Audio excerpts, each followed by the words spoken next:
কেন এই মা তিমি তার বাচ্চার জন্য সব মানুষের কাছে এসে সাহায্য চাইছে? ঘটনাটি হলো, কিছু মানুষের সামনে এক তিমি আর তার একটি ছোট বাচ্চা চলে আসে। প্রায় 20 মিনিট পার হয়ে যায়, তবু এই মা তিমি আর তার ছোট্ট বাচ্চা এই মানুষগুলোর সামনে দাঁড়িয়েই থাকে।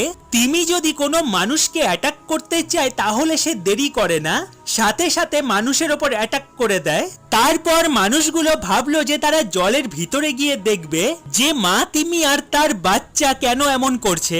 তারপর এই মানুষগুলো জলের ভিতরে গিয়ে যা দেখলো তা জানার আগে চ্যানেলটি সাবস্ক্রাইব করে ভিডিওটিতে একটি লাইক করে দেবেন, কারণ আপনাদের চ্যানেল সাবস্ক্রাইব আর লাইক করে আমাকে একটি নতুন ভিডিও বানাতে মোটিভেট করে। মানুষগুলো জলের ভিতরে গিয়ে দেখলো যে বাচ্চা তিমিটি ফিশিং নেট দিয়ে পেঁচিয়ে আছে, যার জন্য তার শ্বাস নিতে কষ্ট হচ্ছিল। তাই মা তিমি তার বাচ্চাকে বাঁচানোর জন্য সবার কাছে সাহায্য চাইছে। মা তো মাই হয়। কমেন্টে আই লাভ ইউ মা